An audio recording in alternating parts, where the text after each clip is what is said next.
Okay, I need a motion to approve the agenda. So moved. I'll second. Okay, motion and second. Do we have any board dialogue this evening? Okay, how about communications? Oh, I'm sorry. Well, certainly we can vote on that. Absolutely. That's a great idea. All those in favor? Oh, that's much better. Yes, thank you. Okay, any board dialogue? Okay, how are we doing, Diana? Okay, so far, all right. Now on to communications, the Heartland Hero Award. Okay. It's my pleasure to introduce this May's Heartland Hero. Every May, Roblin and I get together and we look at the A+ student that has the most tutoring hours to award the Heartland Hero. And this year, it's my pleasure to introduce Jatim Hovis as May's Heartland Hero. Jatim has, I feel like this should be the other way around. Jatim has 94 A+ tutoring hours. But to better exemplify what she has done, I want to read to you a letter that Mr. Stone wrote to me today. Jatim Hovis is a young lady who has run cross-country and track for me for many years. She came to me early in 2010-11 school year and asked if she could do some tutoring for me. I had a particularly challenging class with many special needs students during the hour she was available. So the answer was an enthusiastic yes. Over the course of the school year, Jatim worked hard, often with one of the more challenging special needs students, to help him be the best he could be in communication arts. She never complained about the situation a single time and did a phenomenal job throughout the school year. The young man Jatim usually worked with would always look forward to the days when she would be in class and repeatedly ask on the days that she wasn't there to make sure that she'd be coming back the next day. She inspired him to try harder at a subject that did not really come easy to him. At the conclusion of the school year, I assumed that Jatim would no longer tutor, as she had already had more than met her requirements for A+ tutoring hours. But to my surprise, she came back this year and again asked if she could tutor in my class. When I mentioned that I thought that she'd already gotten her required number of tutoring hours, she confirmed she had, but that she wanted to continue to tutor as much as her schedule would allow. Jatim has been a shining example of what a sort of young people we come across every once in a while at Farmington High School. A student who does the right thing simply because it's the right thing to do. I'm incredibly proud of her efforts. Jatim is most deserving of recognition for the selfless commitment she made to her fellow students at the high school. Sincerely, Mr. Stone.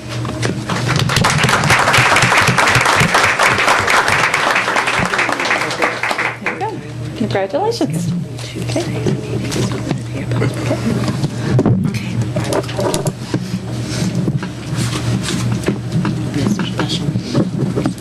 And it's also the pleasure of the ICCs every May to be able to give the Feature Teacher Award. And Kim and I kind of trade back and forth, elementary versus secondary, and this year it was my turn. And I have several buildings to work for, and this year it was a no-brainer for me. Mr. Banger.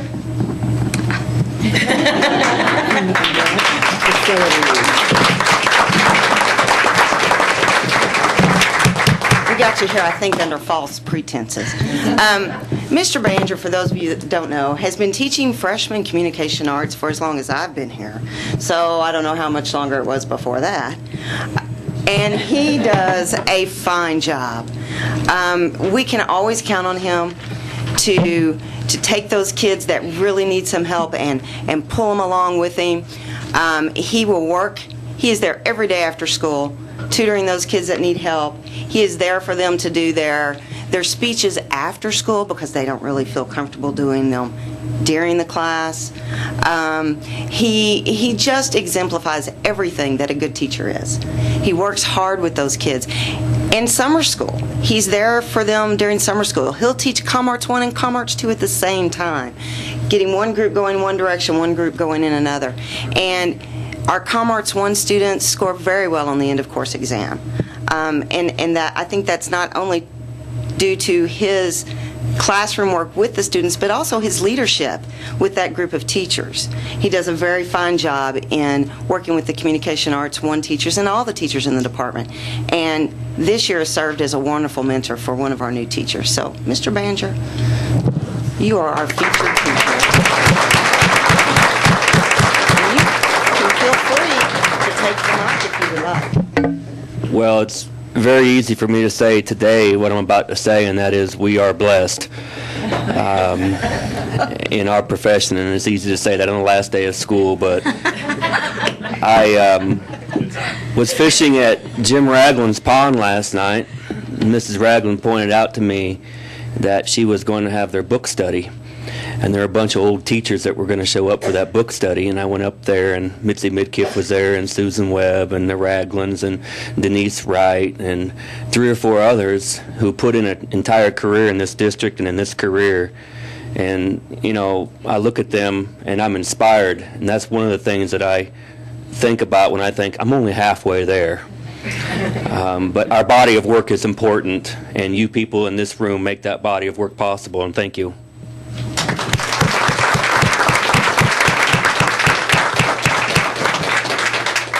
Okay, featured staff member, Laura and Laura.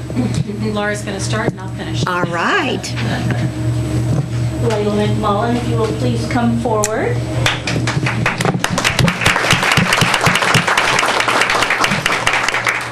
Our feature support staff member is Layla McMullen. She has been in school nursing since 1978, a total of 33 years.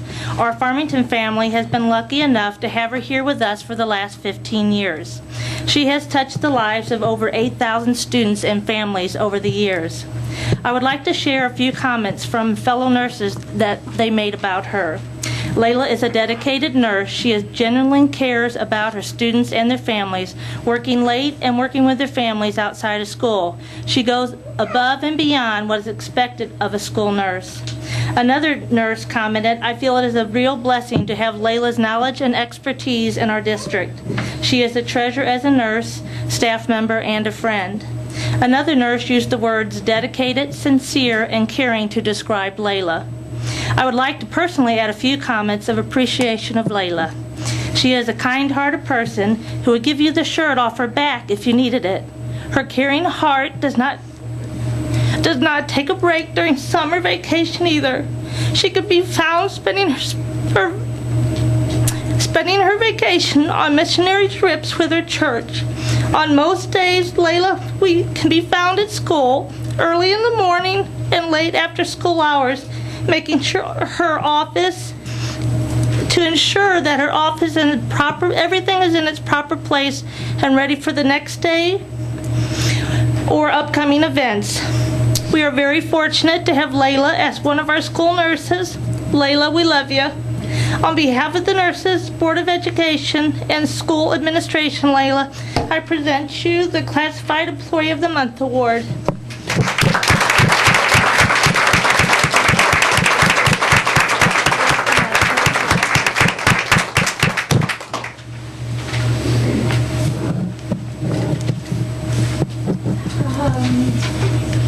I'm looking to see if Debbie Kajowski is here. Is she here? I don't want to take too much time then. Debbie Fikowski was supposed to be recognized in March as our featured staff member. She was not able to be here. She was not able to be here in April because she had a training that she went to that evening that's related to her work. And I asked her, I didn't even try to trick her into coming. I didn't want to surprise her. I just said, you need to be there. And she said, I just don't even like recognition. But I want to say, on behalf of Debbie Fikowski, who is our homeschool coordinator at the high school, she does an amazing job supporting the students at the high school, and this year she's working with the students at the middle school. And it is a tough job because you see all of the unfortunate and sad things that kids deal with day in and day out. And she just does such a wonderful job with our kids, for our kids. And whether she could be here or not, I just wanted to recognize her. It's Debbie Fikowski.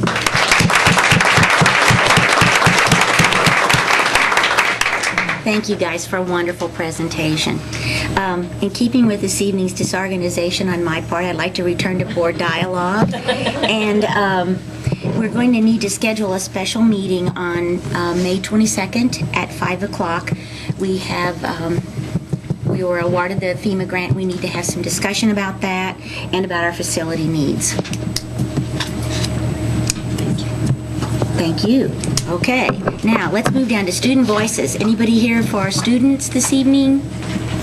If we don't have any student voices that are here, I do want to give just a moment to congratulate all the students that got awards at the recognition celebration last Thursday.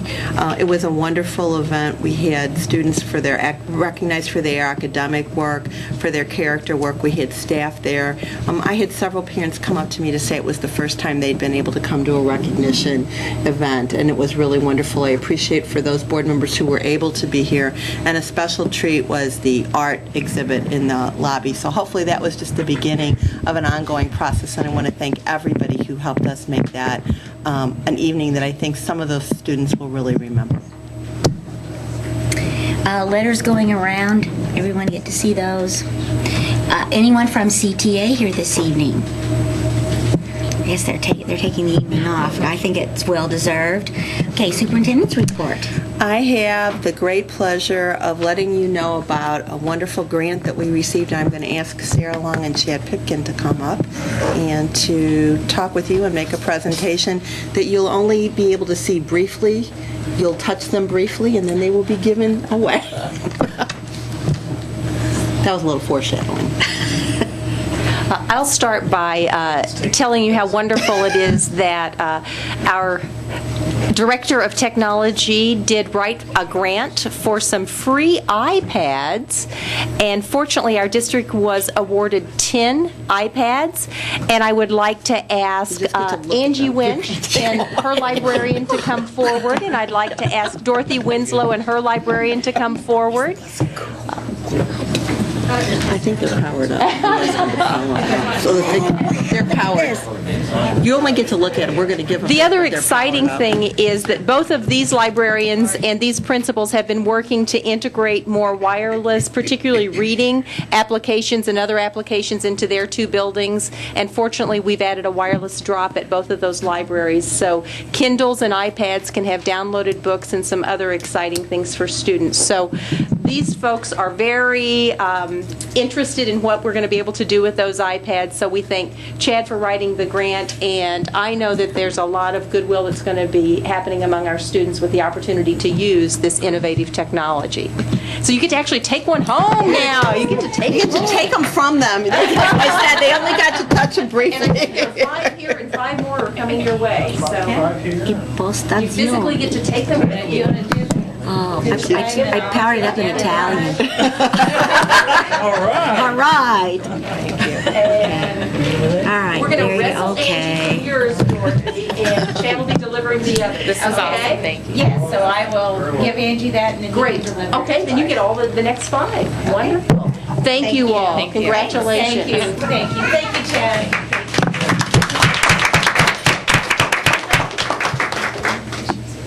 That was it. It's it? That's it.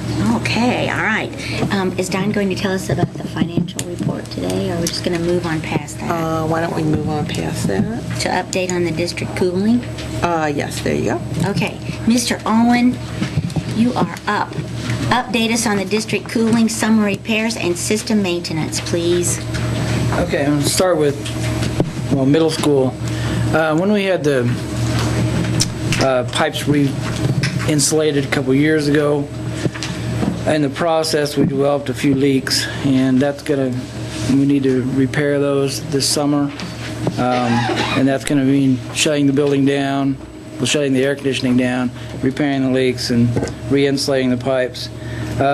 Because of the size of the plumbing involved, it was hard to find a local contractor that would do it. I gave you an update that's not in the board packet. I did get 2 estimates, one from Raider Mechanical and one from Dutch Enterprises, and I'd recommend going with the Raider Mechanical one. They are quite a bit lower in price, and they've done work with us before. Any questions about that?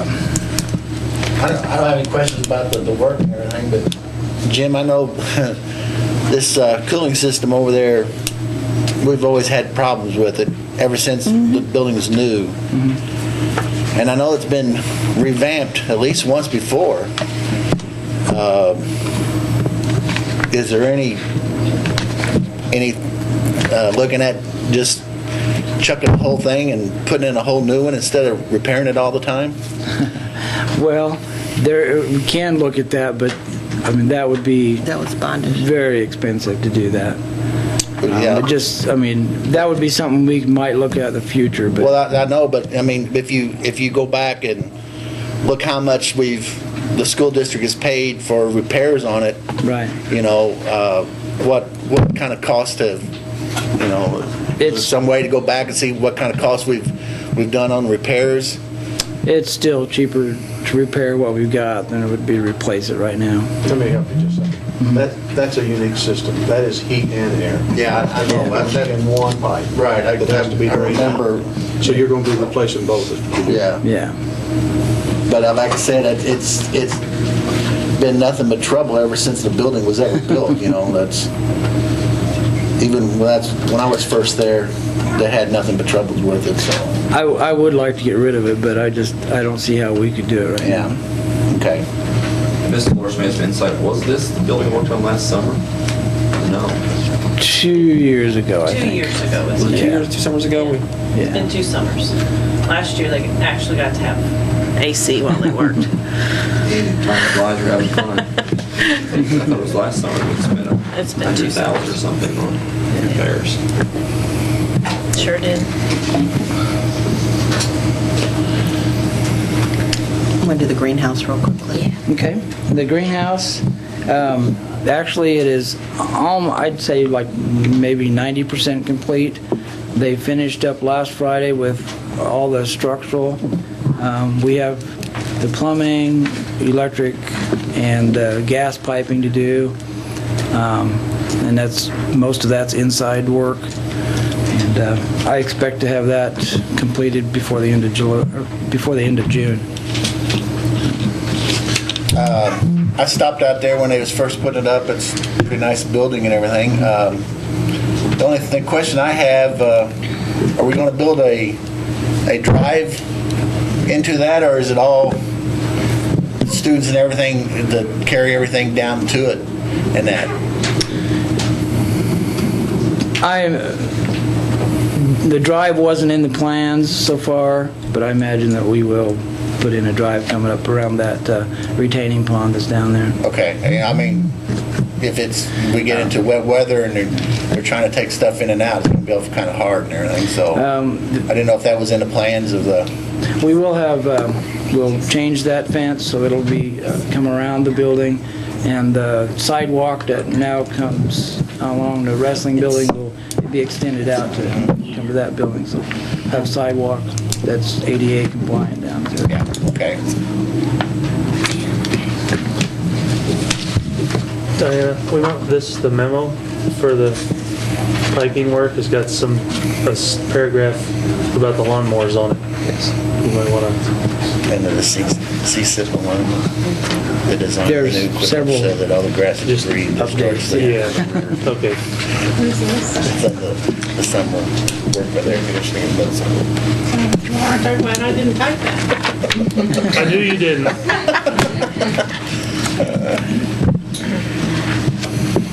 Okay, any other questions about updates on maintenance or the building of the greenhouse? I'm sorry, Jim. What prospective date are you expecting it to be finished? Did you say June? By the end of June. Oh, yeah. cool. Okay. Thank you very much. Okay. Thank you. Okay. Now, looking at the discussion items, we need a motion for.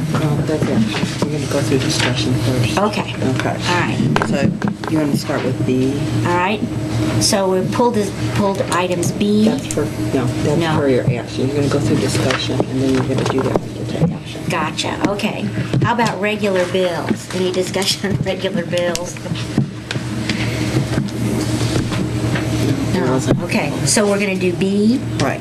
Consideration and discussion of lawyers providing legal services to Farmington R7. Policy BCG, of course, among other things, states that the board may select an attorney or law firm for purposes of providing such legal services, and it should be the duty of the council to advise the board to make recommendations. And I feel real comfortable with a person's firm who has been with the district in the past for years, and I would like to make a motion to for anything from this time forward with the district for a year, and we'll look at it in a year, that we obtain the services of the Tom Mickus Law Firm as our school attorney for school law. And I would like anything that you have in the past and have an attorney already for that issue, then I'm very comfortable with you continuing to use who you have for that. But anything that comes up, I would like to make that motion that we use the Mickus Law Firm from this point forward. Is there a second? For a year. For a year. Can I just suggest? Yes. Can we go through the discussion, then we make the motion and get to the action items? Because we've already pulled it for individual. Okay. So we're good. We just wouldn't do it at this point. Okay. I don't know if there's any other discussion. Any other discussion? Okay, so then we'll go to item C, consideration and discussion of purchasing policies. Okay. Policy DJF. I've had several people in the community come to me about running bond issues and buying things locally.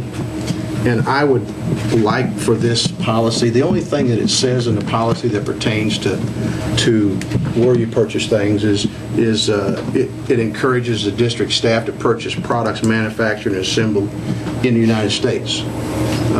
I would like to see a local twist on that from the standpoint that at least we look locally at things that are the three big things we look at when we purchase things, I hope, are the price, the quality, and the service. And I would like to see them, and I know policies out there, that we put a local twist in that we look locally at least to our people in this community that vote for our bond issues and support us before we go outside to purchase items. Okay, any other discussion?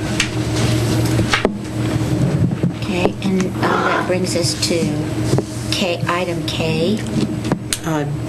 D. I'm sorry. That's okay. What you're doing is you're mixing your action with your discussion. I am doing exactly that. Okay. Just All right. keep going down the road. All right. All right.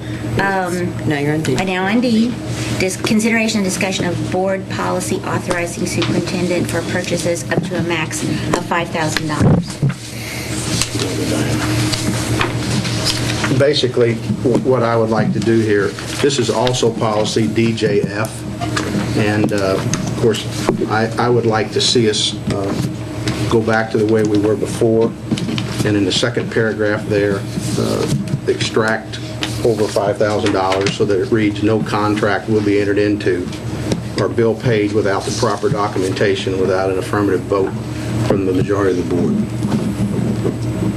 Then we will make that motion, of course, when we get to the action item. Okay, thank you for reminding me about that. Okay, any other discussion? The only other discussion I had on that was when this was discussed that evening, I believe it was in March or whatever, there was no guidelines of to keep anything from being bought twice or anything. I mean, it was just a kind of a open. I've heard a lot of people just say it's an open checkbook and everything, that there was no guidelines on it, and that was one reason that I wanted to this be discussed, and so.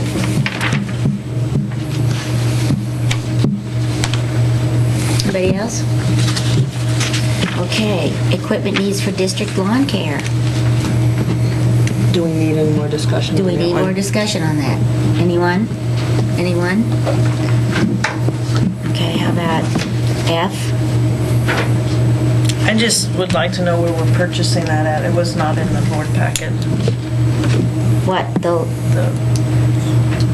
The monitoring the system. monitoring system? The company was not. Robert. Okay. Could we go back to E? I'm sorry, I didn't, got past that one quick and everything, on the district lawn care. And the only question that I was wondering, Jim, was the main feature of the mower was to have a rear discharge? And that, or just... That was just one of the extras that I really liked about that mower. The one that I was looking at is that one from Fleeg's Equipment. Went and looked at it. It's heavy duty, and I think it'll be one that would last. They're all good mowers, but I like that one the best. And the rear discharge was even though I think that it's only a 24 horse and the other one is a 31 horse. Yeah, the Kubota was a 31 horse, and I mean, you're 1/4 of the horsepower. Yeah. I talked to them about that, and what I heard back was that the lower horsepower, it actually ran smoother, and they didn't have any problem. The pumps and the motors are bigger on that mower, so it makes up the difference of the horsepower of the engine. Also, when I was looking at the bids, the farm equipment and the Fleegs was just $56 difference. Yeah. And so I went down to farm equipment yesterday just to see what that other one was, and also there was a Dixie chopper that they talked about. Quite a difference on the price in there. I know it's a gasoline and everything, it's not a diesel, but it was had a full warranty and everything, and it was the price was just 5% over his cost, and it had been used just one day, and somebody had brought it back. Was there any consideration for that? At the time I was getting these prices, that wasn't there. I would rather have a diesel engine. They just outlast. They're more fuel efficient than the gas mowers. This particular mower, I know we got 3 others according to what it says. Yeah. How many acres are we looking at as mowing? You know, what schools would it be mowing at if you had the other 3 at the others? Well, we use them all over the district. I mean, they're not exclusive to one area, so it'd be hard to give you. But I know you use the tractor with the bat wing, and it does the big fields and everything. So this is just doing the small areas and everything. Right around the buildings and areas you can't get the big tractor in. Yeah. Okay. Well, a reason why I have a gasoline motor and I mow 7 acres, which is a Skag and everything, and for the price between a diesel and a gasoline, we're saving close to $5,600, and it's not going to be, you got these other mowers. I mean, it's not like it's the only mower mowing the whole thing. I mean, I was just wondering. I mean, you said he didn't show you, but he said he told me he showed you this and that, and I was just wondering, why we wasn't looking at something like this and everything, I don't remember that. I mean, it's a heavy duty, and they told me that the Fox School District is using the same type of mowers up there, and they're using 2 for mowing their whole districts and everything. So that's the reason why I was just kind of wondering. Well, we can go back and look at that. I don't have a problem. Well, no, I'm not pressuring you. I mean, nothing. But I just was kind of wondering, why it wasn't in there or whatever. Mostly, I was looking at the diesel engines. They just outlast, and we're going to save up front with the initial cost. You're going to use more fuel, and the engine, I I guarantee it will wear out before the diesel engine will. But the Fleets told you that with their 23 horse, it would run smoother than the 31 horse that has more power? Yeah. Well, my concern is buying out of district. I mean, $56, you know, I think we need to think about staying local. Plus, if you have warranty issues, you're gonna have to travel 15 miles there, 15 miles back. If you need parts, you gotta travel there, travel back. So, I thought about that, but I mean, we collect taxes from St. Genevieve County too, don't we? but not from Fleets. What kind of engine does the Fleeg mower have on it? Do you know? I don't remember who the maker is. I'm sorry. Okay. That's all I have.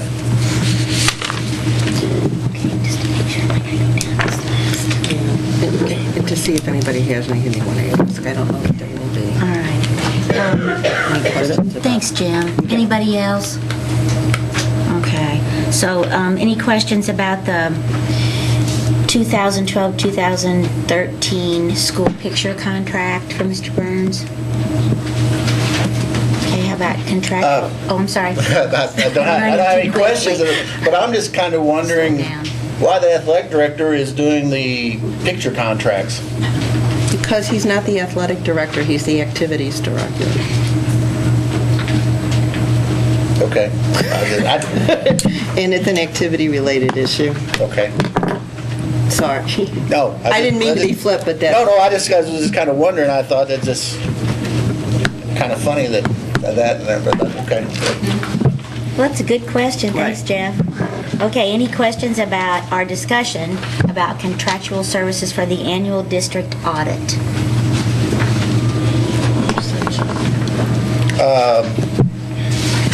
Don, was that committee, I guess, that the board voted on in April, was that committee used to go over this? Yes, sir. Emailed in notice. 4 of the 6 members attended. 1 staff member had just had surgery and could not attend, and the other community member had another commitment. We had 2, including myself, we had 2 staff and 2 community members. Okay. Did we post that? The RFP. That you had it to the papers and that we was having a meeting? We did like we do with all of our RFPs now. It was posted on the district website. Okay. Since it was the first year in several years we posted an RFP for audit, I also went to the MSCPA, Missouri Society of CPA's website. There's a classified section on that. Well, I meant that there was public knowing that there was meeting. This was something that I learned this weekend up at the school board under the Sunshine Law, that since there was a committee formed by the board and they report back to the board and everything, that falls under that. And I just want to make sure that... No, I did not post any notice of the Okay. I just didn't want to get us in trouble and everything if something comes up. Anybody else? Okay, how about 2012-2013 Farmington Sports Rehab Contract? Any questions or discussion from Mr. Burns? Okay. Wellness Program Evaluation, the 2 Lauras. Questions? Questions or discussion? Anyone? Okay. The Homeless Migrant Program Evaluation, Ms. Laura Zamito. Questions or discussion? Is that estimated number of students that are homeless going up? Wasn't it 65 last year? It's showing 81 this year. It's gone up. It's the highest it's ever been right now. It's been in the 60 to 81 range for the last few years. I thought it held pretty consistent in the 60s, low 60s. Yeah, but 81 is our high number right now. The majority of those are secondary students who are what would be considered unaccompanied youth living without their parents' support. About 51 of those are in that 7 through 12 group that would fall under that category. The majority is there. They're not the living in the car type thing. Most of ours are classified as, in fact, I believe all of them are classified as doubled up, living in another, with another family or in another home, but not their parents' home. Now I'm speaking about unaccompanied youth right now, but even our families that are homeless are in that same situation. They're living, with a relative or in a friend's home, so you have multiple families in the same dwelling, and that's not their desire or plan. I understand. Laura, in what ways do we identify children who are homeless? A lot of that comes through the social workers and the reports that they get from teachers, from families, from parents, and I say social workers, I'm including Debbie Fikowski's role in there as well. But our teachers report, our principals report, sometimes our families report. But that is one area that we feel like we need to improve on, and that is making sure that families are aware of what the law is in regards to the McKinney-Vento law, which deals with our homeless families, so that they know that there are services in place to help them. We put up posters every year in the schools and that, but by the end of the year, I noticed later on in this year, they're all coming down. So that's one of the pieces that we put in here, that we need to do a better job maintaining those notifications and getting out word to the community, perhaps through the Ministerial Alliance and some other ways that we could maybe do some presentations to make sure we're getting those referrals. Yeah, because that's really not an easy thing to do. It's not an easy thing to do, but we are obligated to find those kids, and so we did say that that's an area we need to improve on, I think. There was a statement made that that's not a true number. It's as close as we can get accuracy because some people are unwilling to come forward. Any idea? We don't know. Just but we know that we 20%, have 10% more. we know that we have kids who don't want to be identified. We have kids who have run away but don't want to report that to adults in the school. And our runaways that are living in the community in other kids' homes, those kids are part of this homeless number. We probably have families that aren't reporting because of issues with pride and that. And the best that we can do is try to meet their needs even though they're not identified as homeless. If they don't want to be identified, it's difficult to ensure that happens. Thank you. Okay, ESL LEP program evaluation. Any questions or discussion? Actually, I've got a couple questions. It appears to me, now this is anecdotal, of course, but it appears to me that there is an increasing number of people who might need our services because of our community. When you're out and about in the community, you notice that there are people who are cultural. This year we have had an increase. I think you'll see that there are 2 years' numbers on there, and we're up for this year. And I know Tina gets regular calls. We have some early childhood students this year. We were up in early childhood, which means we'll be up for kindergarten next year. So yes, we are seeing an increase currently. Okay, and what are we expected to do as far as providing full-time, part-time? What is the requirement for instruction? The requirement is that we have a state-certified ESL teacher. You can provide the services a variety of ways, everything from monitoring to direct services. You can hire a substitute teacher or a para to work with the ESL teacher. There are a variety of different ways that it's done across the state. The real requirement is that you have that teacher on staff who is supervising that program. Right now, our ESL teacher teaches half-time at the high school, but one of those sections is with ELL students. So 2 hours are ComArts and then one's with ELL students. And then she's working with our elementary and other teachers the other half of the day. Can an ESL student, like if they're having specific problems with a course, can they access her at any time, or the teacher at any time, or how does it, that the teacher's in the building, yes, obviously? Yes, she's not in that, where where she's in a regular class teaching that hour. But normally, and Tina can speak for this as well, but normally that teacher would contact her and say, this student seems to be struggling a little bit, and then she would come in, work with the student or work with the teacher on modifying the curriculum at that point. We tend to cluster, as you know, we use Washington Franklin as our location for elementary students, so we try to cluster because we have teachers who are very accustomed to working with our ELL population. So that does kind of benefit our timing a little bit. We don't have them spread out quite as thin, don't have to spread the teacher quite as thinly. So we have students at kindergarten. We're not required to serve those early childhood students, but she still consults and helps parents as teachers and other people interface with those kids as well. So I think you can see from the WIDA scores, we have them spread across almost every grade level. Yeah, I know that from looking at the research that one-on-one, face-to-face interaction is really important for learning a language.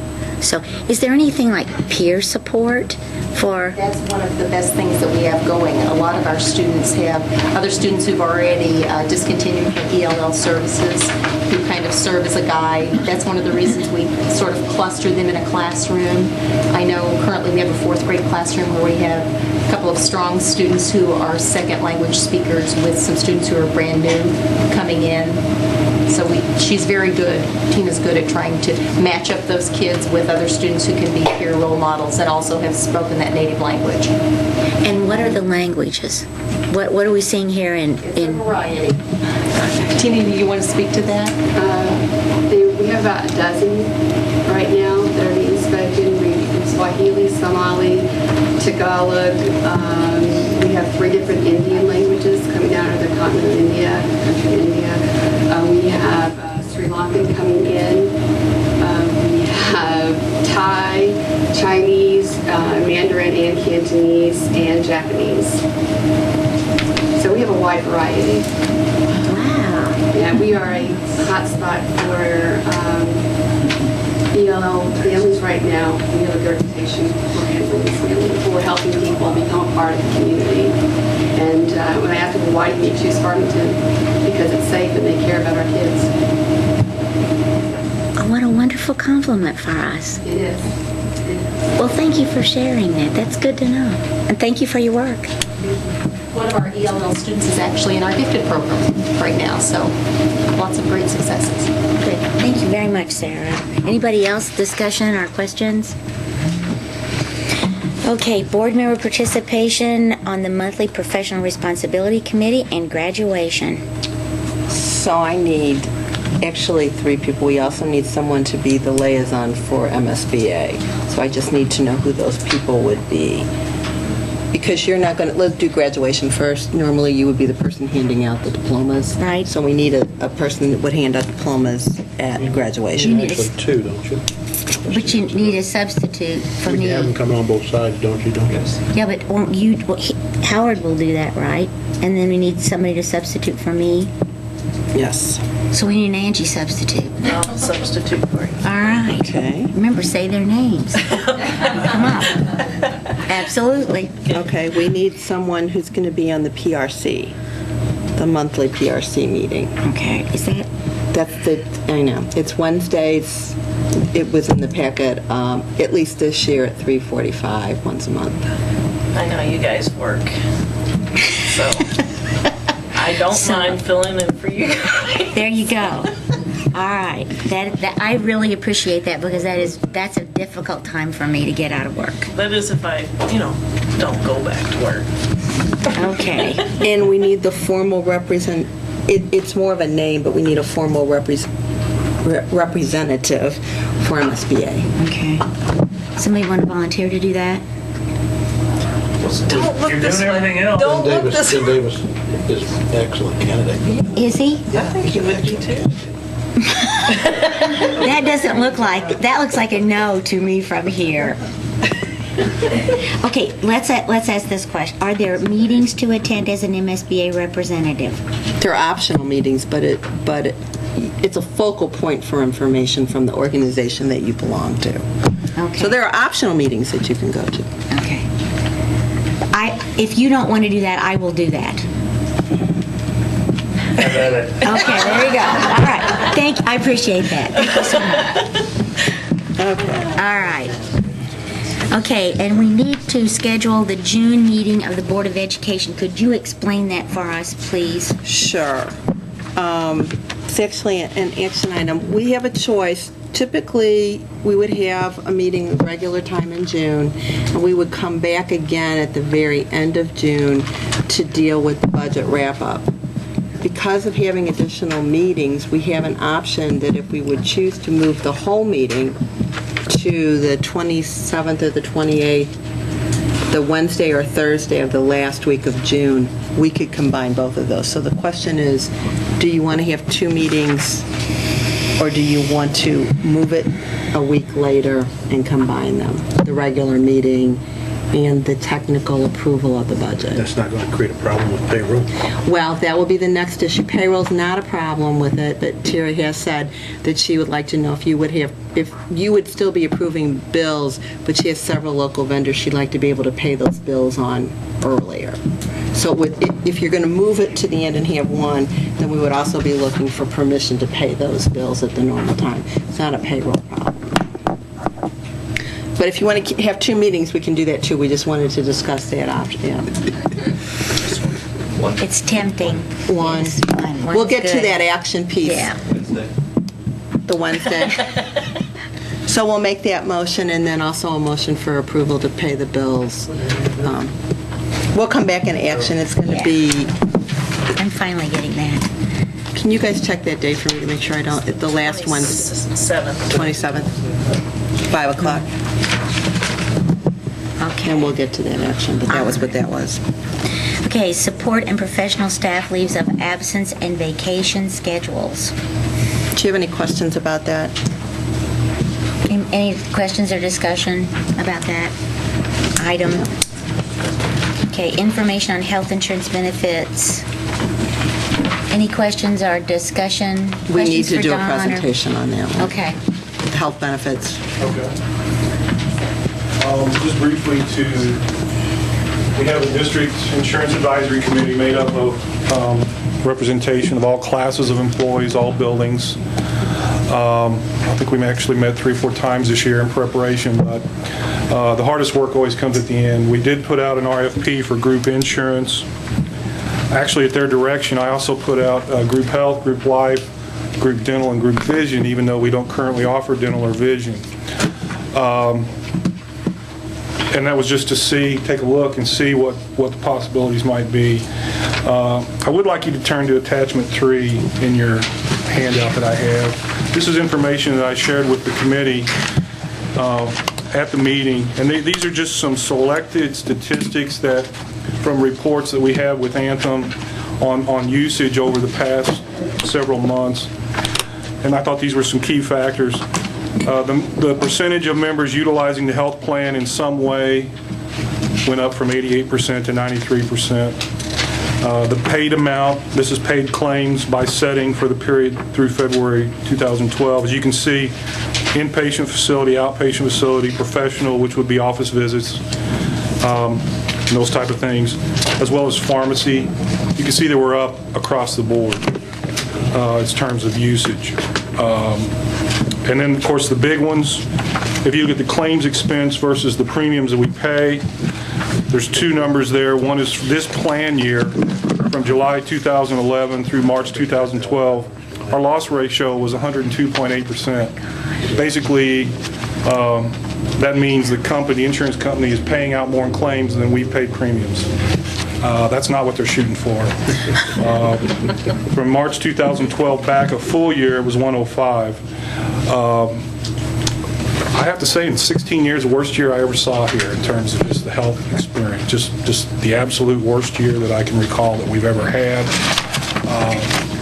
I don't believe, in a group our size with actually 880 or whatever it is, 890 people, you're always going to have large claims, and unfortunately you're always going to have people who have some major illnesses to deal with, but it wasn't just that. There was just more usage across the board.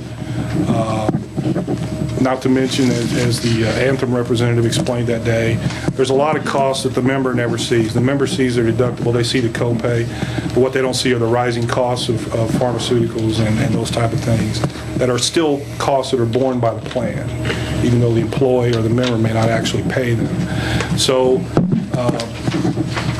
we reviewed this data, had some really good discussion. The committee, I thought, did a great job. Basically, what you can see in our proposal, to keep exactly what we had as a base plan with Anthem, the renewal was 24% increase. I did not put it in here, and I apologize for that, but United Healthcare was the only other bidder on our group. And to keep that same level of benefits that we currently have base plan, they were looking at a 22.3% increase. We also asked for alternative bids, which they gave us several.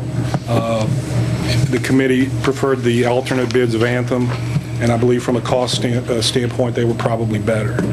United did offer some cost alternatives. And Anthem, we invited representatives from both companies to be here. United declined to send someone. Anthem did send a representative, and that person was made available for the committee to ask questions. So if you look at what the committee decided, first of all, with respect to dental and vision, they decided it's probably not a good year. In two ways. They were not just looking at asking the board to fund that benefit. They had also looked all year long about the possibility of us offering a voluntary plan where the employee could pay for dental or vision if they so chose. But based on the experience we had and based on what became obvious that the health insurance alone was going to cost everybody more money, not just the district but the staff as well for their spouses and children, they decided not to make a recommendation this year for dental and vision. But what they decided with the health plan, these were actually a couple of alternative plans that we picked up with Anthem. We got Anthem to agree to give us basically 3 plans instead of 2. The base plan that the committee is recommending is the same as what we currently have, except the deductible is higher, the out-of-pocket maximum is higher, the emergency room copay is $50 higher, the urgent care services copay is $25 higher. The office visits for physicians and specialists remain the same at $40 as our current base plan.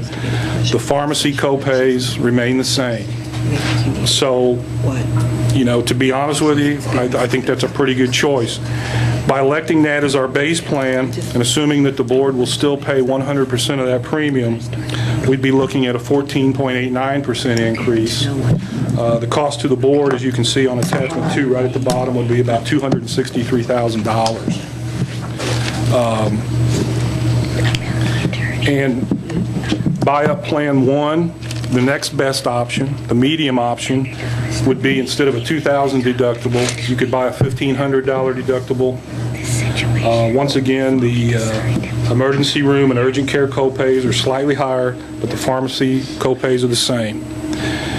And interestingly enough, buy-up plan 2, which is now our base plan, which is exactly our base plan, now becomes our best option for those who want to pay for that, with a $1,000 deductible. And on our current base plan, the emergency room copay is $150 instead of $200, and the urgent care is $50. Other than that, we kept it the same. I think it's important.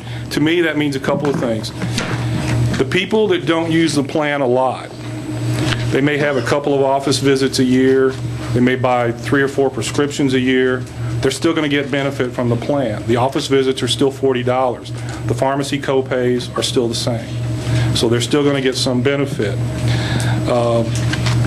I still think all of these plans, when you look at a $2,000 deductible and an out-of-pocket maximum of $4,000 for an individual, which includes the $2,000 deductible, it's still a good enough policy to keep you from getting absolutely wiped out if you have a major illness.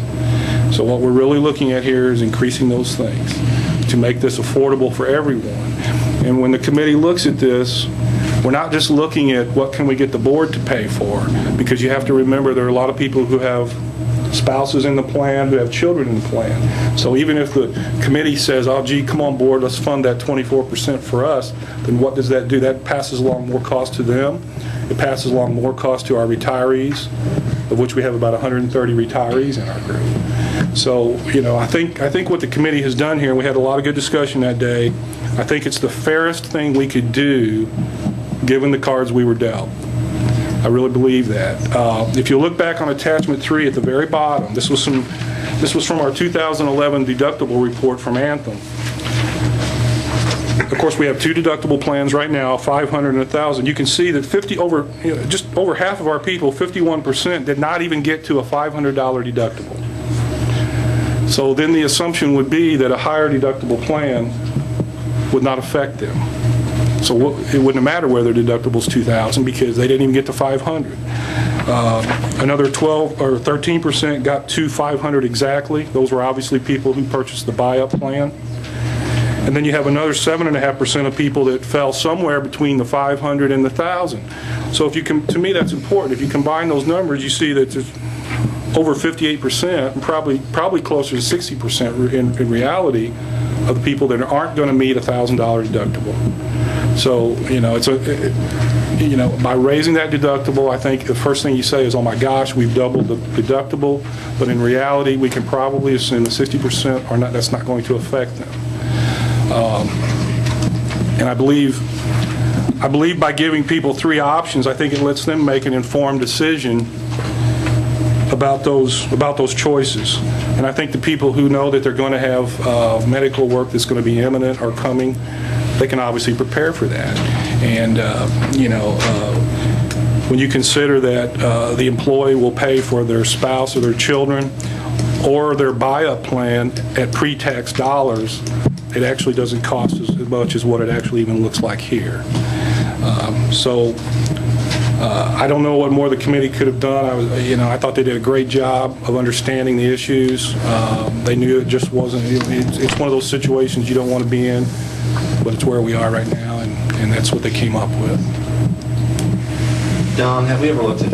I don't know if school districts do this. Have we ever looked at doing an HSA? The HSA got a lot of discussion, and both United and Anthem offered that, and there was a lot of discussion about the HSA, and I think it's an attractive as an option. And I think where the committee left it, they felt it was too late this year to start the education process. They really want to come back in the fall. And I agreed that if that's still their feeling in the fall, that I would come before the board earlier than the RFP process and say, hey, look, we really want to offer the HSA as an option next year. But I think when you do that, you're going to have people from the insurance professionals. We want to get them in with the people to make sure the people are educated and know exactly what they're getting. I know that the MAAA consortium of the other districts, I know North County has 3 choices this year. They have 2 PPL plans, and the HSA is one of their options. Their HSA actually costs like $40 or $50 a month less than their base plan, and the school district turns around and puts that into the HSA for the employee. We went through a process with that a couple of years ago with about 50 employees, and our premiums were going to jump 24%. We went into an HSA, and the premiums dropped enough that us as a company could actually put money into the employees' HSA to help offset a higher deductible. In reality, for 1 year, our rates didn't change at all. Yeah, I think the committee was very excited about the possibility. I think the committee was concerned, and to be honest with you, those are actual bank accounts that have to be set up, and a lot of times there's fees involved. If the committee, I think, comes in the fall and says we really want the board to give us permission to pursue this, then perhaps we can do an RFP not only for as we do go into the health plans, but perhaps even do an RFP for banking services for a bank to administer those accounts, maybe free or for little cost for our employees. But I think they just felt then that we were, it was kind of late in the game from an education standpoint. And as the representative from Anthem explained, I think HSAs really benefit people who are either A, very healthy, or B, very sick. The people in the middle, sometimes it's not such a good deal, and I'm just concerned about offering that as an option, and some of our people launching into that without really understanding how that works. You said we roughly had 379. Is that what you told us? 379 people with insurance through the school? What you told me? Employees, roughly? 440 employee contracts right now. Okay. 440 employee members, but that count does not include, that's contracts. That does not include the spouses and kids.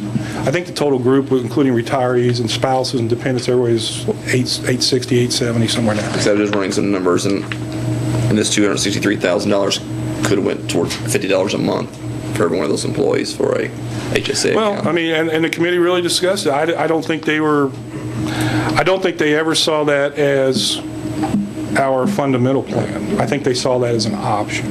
I would say I'd, in the future, like to see some more looking into that and see if it's an option, especially to offset this 14%, It's definitely, 24%. yeah, it's definitely on their radar, and I think they're very excited about it.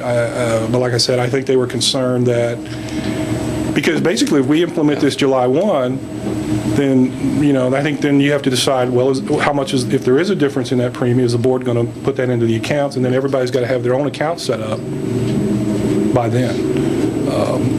The 24%, comparing apples to apples, the 24% is the scary number for myself. Yeah, and the only thing that I think here, the good thing about this year is we do have one additional option. The people that are concerned about being out of pocket can choose to buy up at pre-tax dollars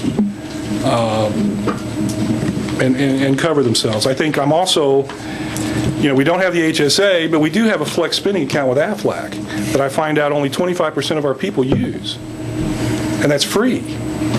And it's your money, and the only rule is, and we even have a grace period for usage, that you make that 12-month commitment. You actually have 15 months to use that money. And I was astounded when, because I asked Carolyn, and she said, well, but roughly about a fourth of our people are using that. Well, to me, that's the first thing I'm going to make. I do. And you can use it for dental, vision, pay your deductibles, your co-pays, whatever is not reimbursed by insurance. So I think maybe that needs to be emphasized again too with our people. The HSA works the same way.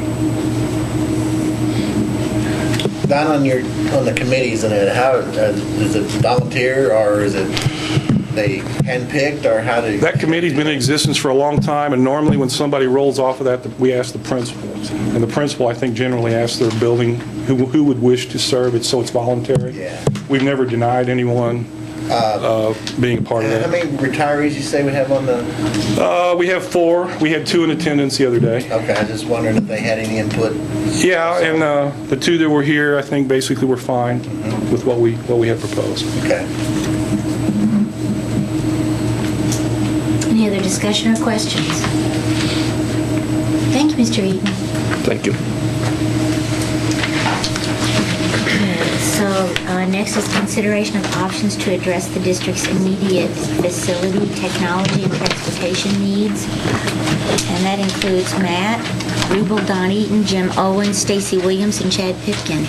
So questions, discussions, presentation? Yes. Yes, You all right. want a presentation that's going to start with Jim reviewing the needs and then moving into Don and Matt. Okay, sounds like a good plan. Yeah, you should all have a copy of this. Basically, we were asked to go back and look at our needs and try and rework the figures and try to get down to our basic needs. And we start with transportation. 2 buses, upgrading the camera system. Upgrading from a VHS system to the DVR system, and it'll give front and rear cameras on the bus, and that's 3 systems per year is what we're talking about upgrading. And the automatic gate, and that includes the necessary repairs to the fences and stuff to put the gate in. Then the radio, a base radio for a home base. Currently they're using a handheld radio, and it doesn't reach all the buses that you need to reach. And the total there for transportation would be $205,050. Jim, you have 2 buses yearly. Mm-hmm. assuming you're saying 2 buses through this money. For this, yeah. I figure about $90,000 per bus. This base radio, have we never had a base radio? We always had handhelds, or? We have 2 base radios. We have one in my office and then one down here in the garage. We actually are trying a new frequency with Midwest Radio, where from the tower there on Iron Mountain, we're having trouble on some of our outer roads being able to get reception. It's hit and miss on some of the valleys, so we're trying to go to a different frequency to see if we can have contact. And trial bases right now, actually, Peggy radioed me from her house, and it's been the first time we've ever heard her from her house via radio. But it depends. We've been hit and miss. Once, every once in a while you can have good reception, and others it's not real good. So he said he'd work with us on that. So the base radio basically would scan between 1 and 3, which is 1 being what we're on now channel, and 3 is the one from Iron Mountain. That way on those late nights when we have the tutoring buses out, that it would scan between those 2, and she'd be able to hear both, whether they were in town or out of town, because the out of town ones have to be on the different channel.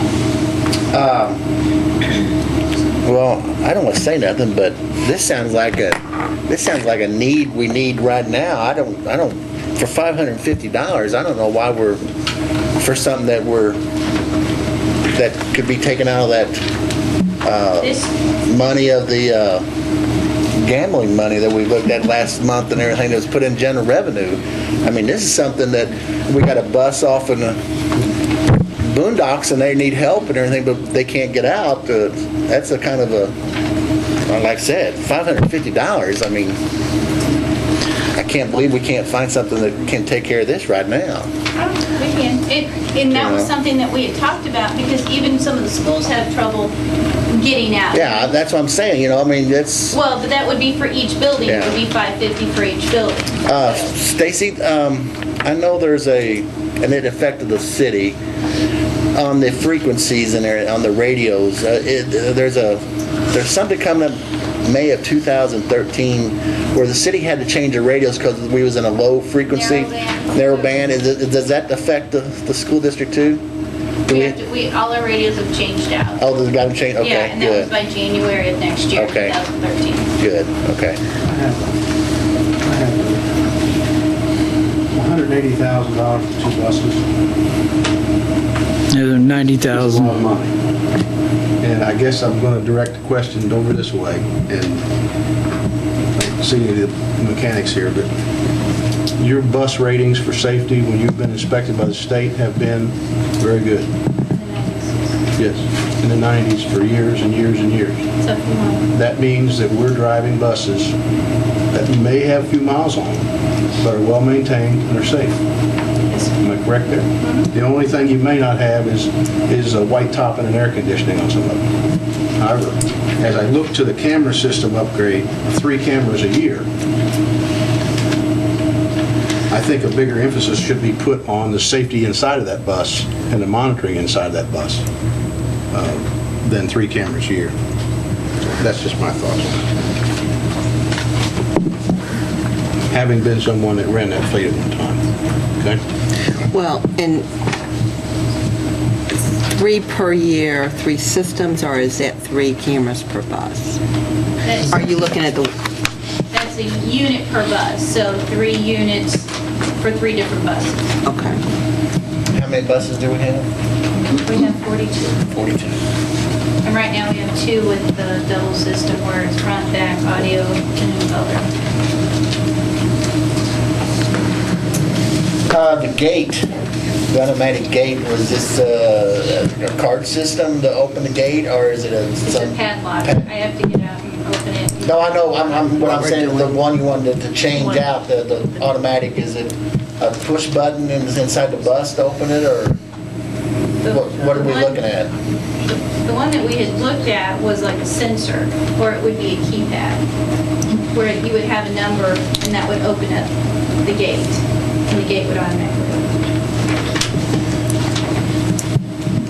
Isn't the idea is to keep you guys on the bus?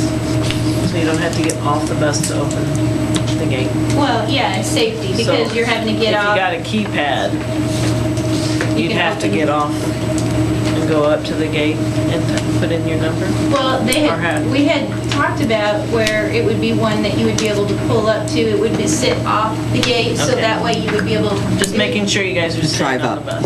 Yeah, staying on the bus. Right. But, and also have one that way if a car would pull up the same way as the school vehicles. Okay.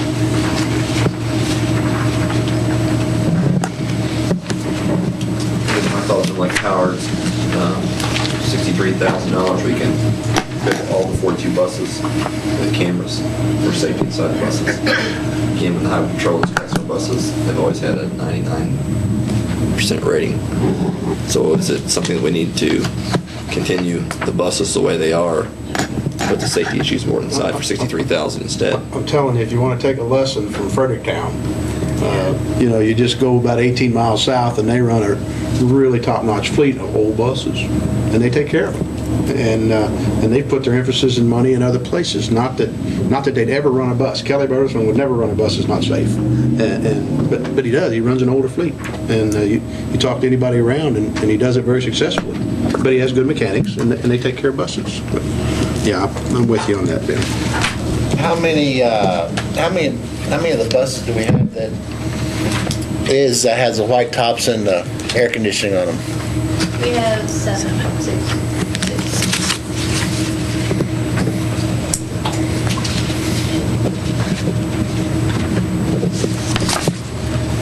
Anybody else discussion or questions? Go on to technology. This is the very basic foundation of setting up a wireless Wi-Fi system for the district.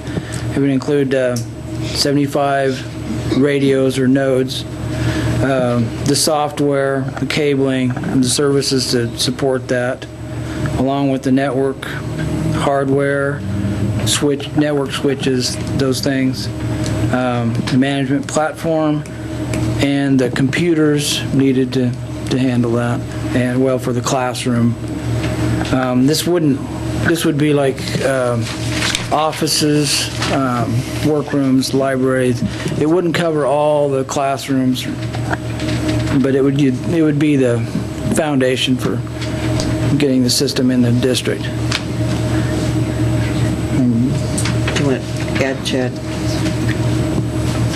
On the basic wireless part, just to add on to what Jim was saying, wanted to go ahead. There's a significant need there.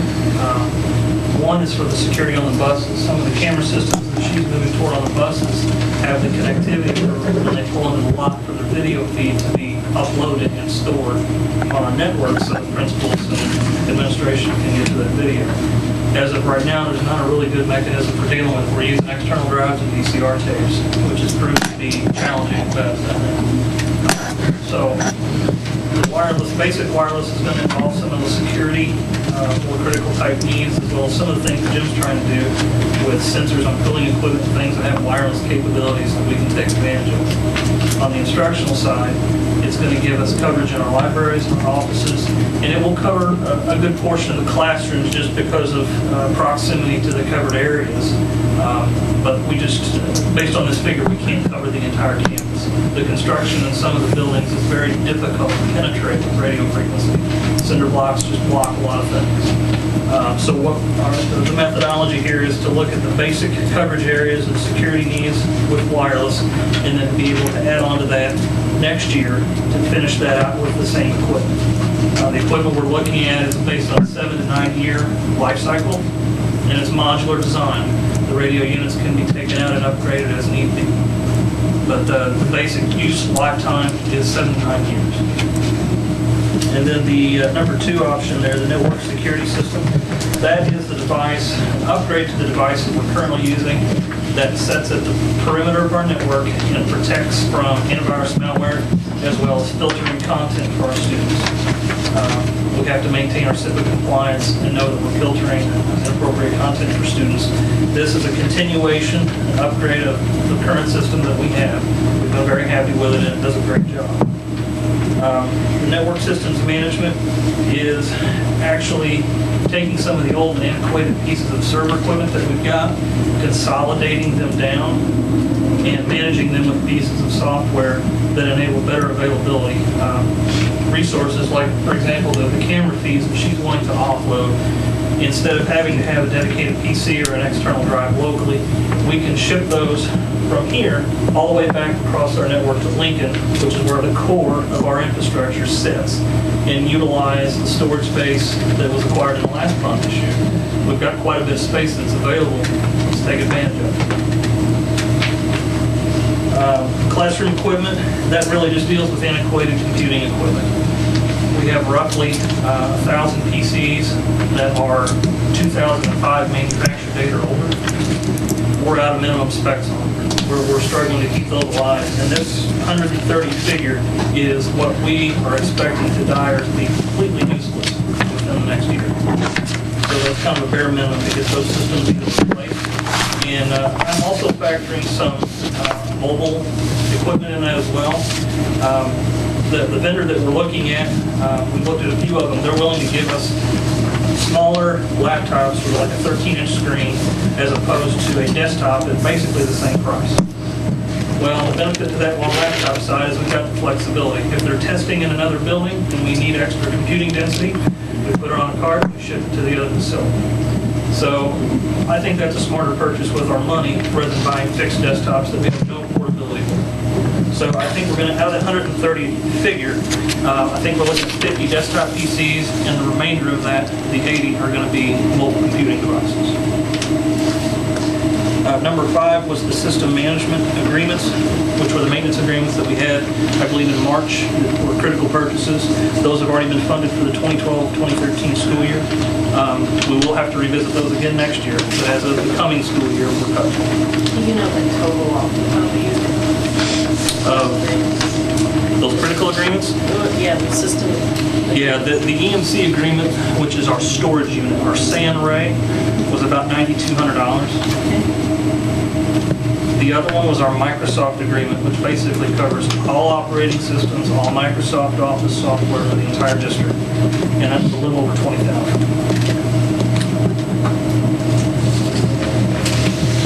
Thank you. I'm sorry, I forgot your name. Chad. I got a question. I noticed on those new iPods that we just handed out and everything, do we have an inventory system that we keep up with all this computer equipment and everything and all this and that? So We do now, yes, sir. We have had an inventory system for several years. It's not been kept up real well, but as of the last 6 months, we've been doing that very well. Okay.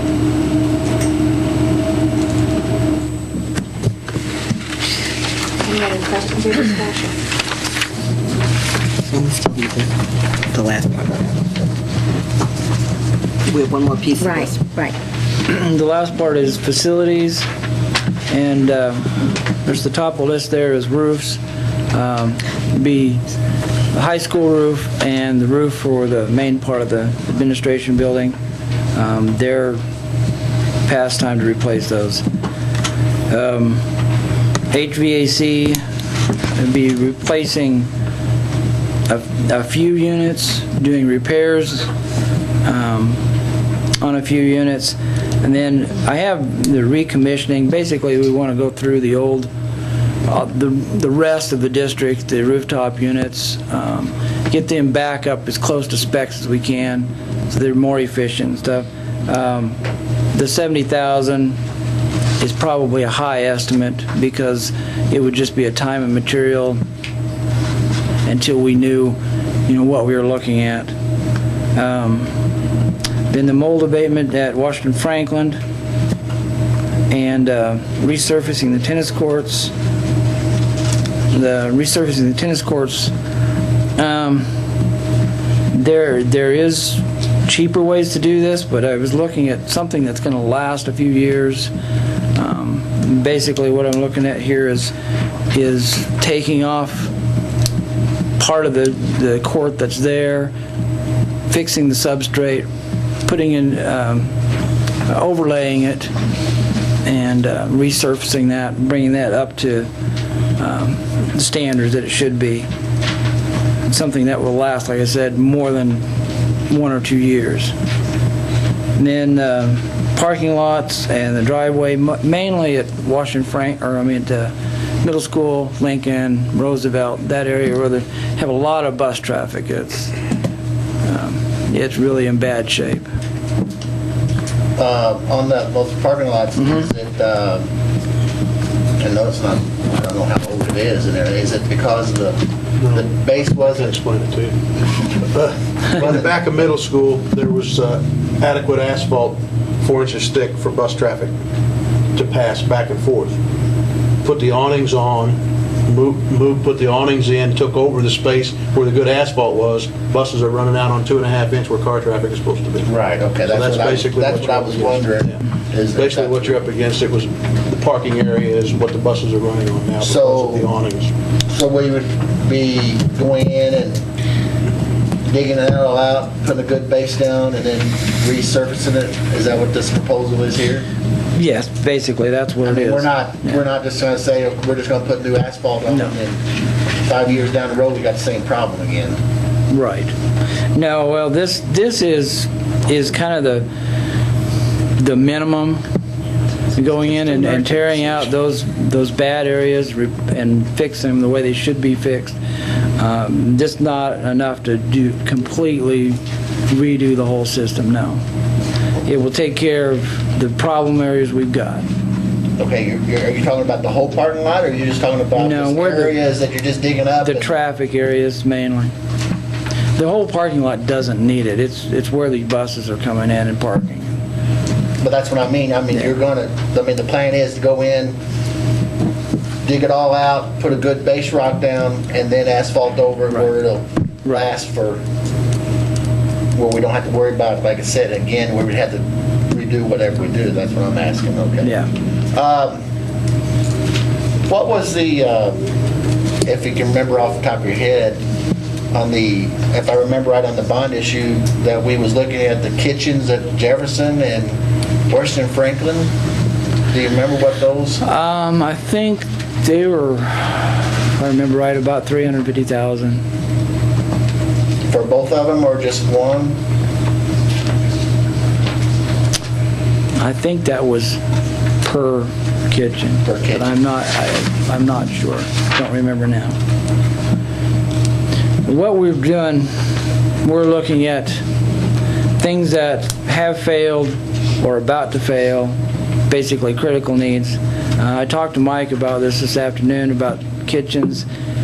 Said we're making do with what we've got. If something, if major equipment fails, we'll have to replace it. But right now, we're keeping up the repairs and just making do. And as far as a critical need, absolutely critical need, Jim, we'll have to get by with that. You assess that the tennis courts are a critical need as opposed to, I want good facilities, okay?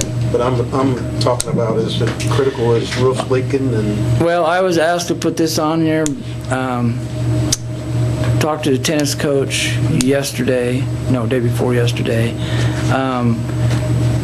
They will not be able to play games on there if something's not done. Yeah, that's a good question. That I don't know. I didn't talk to the city. The city's agreement was to add the two.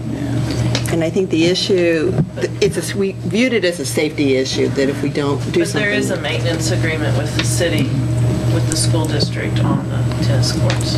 And plus also, there's just not those, if we had to close down those tennis courts, they still could play over Wilson Rozier, just like they used to. So that's what I'm kind of looking at. There's other critical needs besides. I'm like Howard. If we could fix it with the money, but we're looking at. There's only a certain amount, and you got to have your priorities and everything. And well, the other thing too is that we're in a time where we're trying to get the biggest bang for our bucks in the critical needs. I think a critical need of the tennis court would be to go in and mill those cracked areas and repair that so that it's playable, and you can get that done for $10,000, $12,000, as opposed to a new surface on a tennis court. Well, yeah, that might be important, but we're we're at a point where we're struggling to have money to be able to get through, and I just think we're spending a lot of money to redo something with that, as you said, is probably a Cadillac. No. No? No, that wouldn't be the Cadillac, but that would be something that would last for several years. And I put that on there to give you, that option. There is, like you said, crack repair and basic repair. Correct. And it's quite a bit cheaper. How'd you come up with the $71,000 for the repairs then? Did you have somebody come in and give you an estimate what it would cost, or is this just... I got this from architect. I asked them to look at it. They gave me a square foot price. Basically, that's what it is. And they talked to other contractors. Same way as the parking lots and everything? We're going by what the architect is saying? That we talk to a local contractor, what he would, go in and dig it up and then... I gave him an industry square footage price for that. Okay. I gave that to him, Jeff.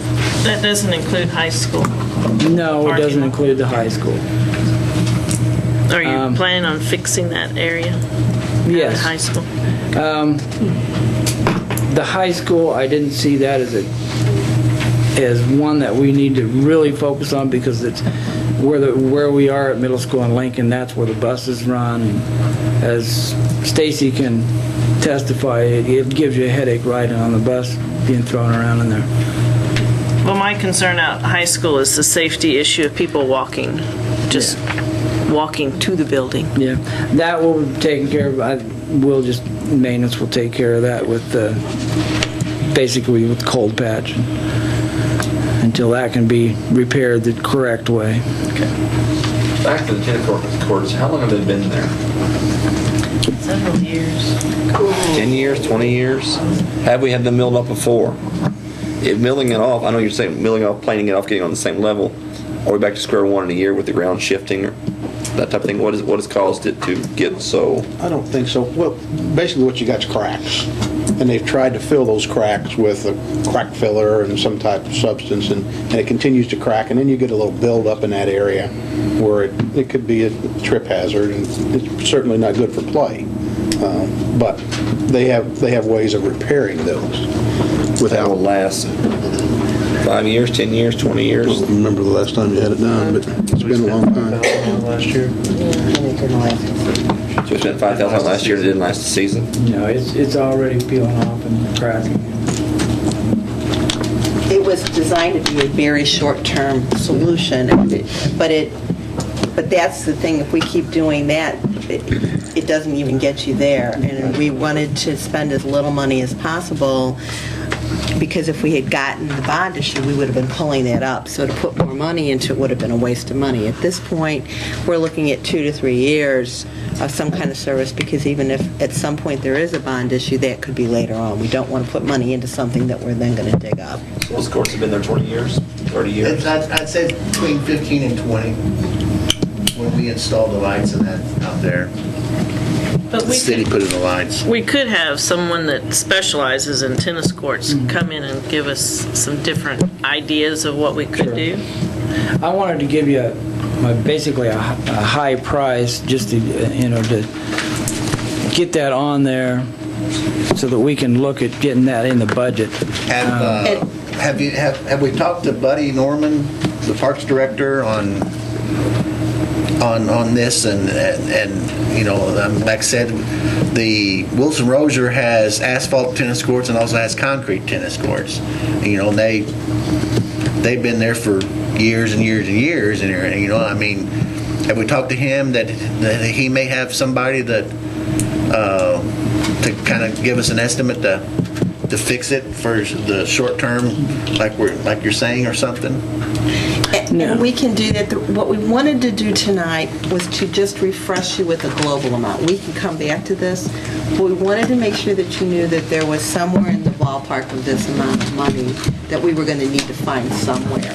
We're not asking for final decisions on any of this, but we wanted to refresh how much money or about how much work we needed to get done next year to be able to move to the other part of the discussion.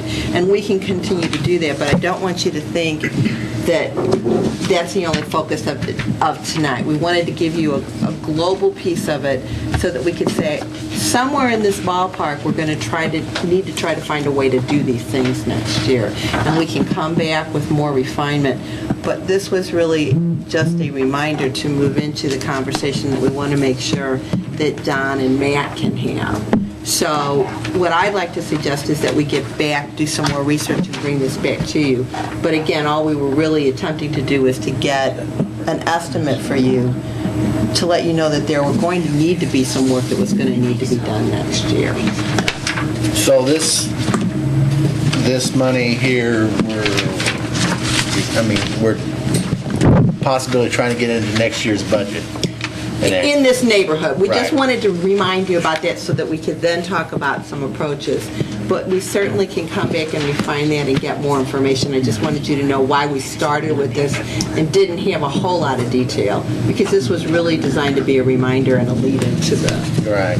Well, the only problem now, the only thing since we're going to now meet possibly on the 27th to finalize next year's budget, would be kind of under the gun that...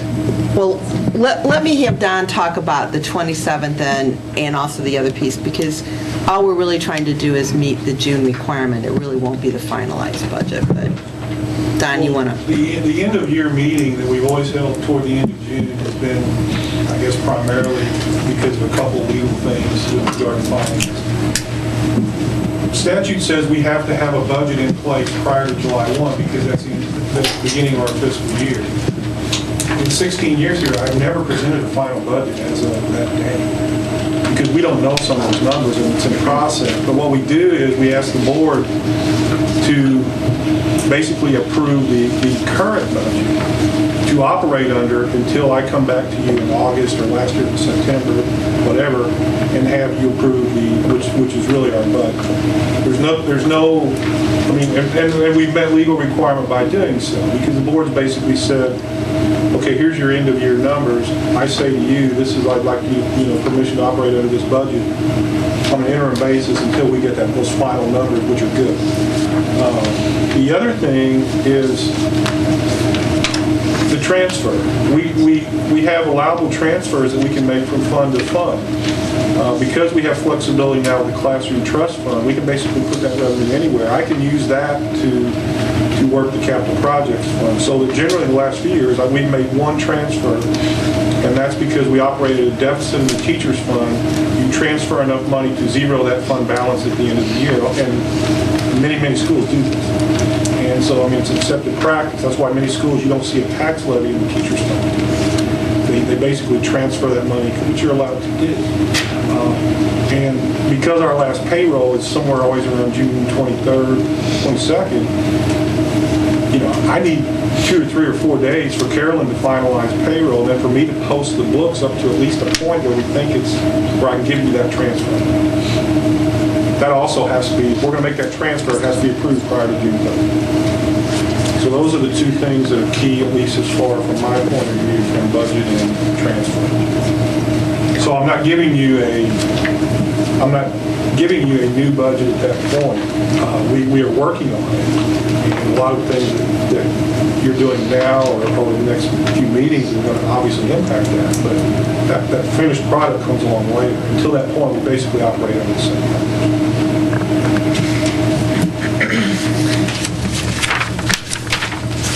Options that were presented that are contained in your packet. And thanks to Chad and Stacy and Jim for presenting that information.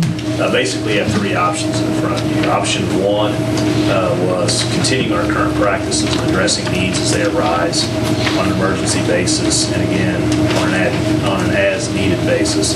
This would require additional funds to be budgeted for district maintenance and will likely impact our fund balance going. Traditionally in the budget, in the operation and maintenance budget, I've always included a provision for major repairs. In past years, that probably was as high as $250,000 or more. last year, right now, in the current budget, it's $150,000. Many times, that's an estimate, or many times that's always put there just in case, because there are certain things that happen during the year that we've got to fix.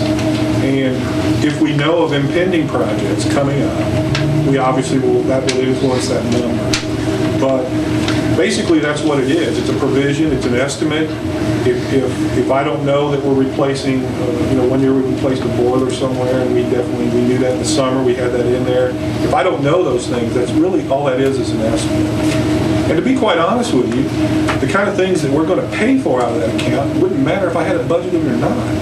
Because if a section of roof falls in one of our buildings, we're probably going to fix it, whether I've got enough money in that provision or not.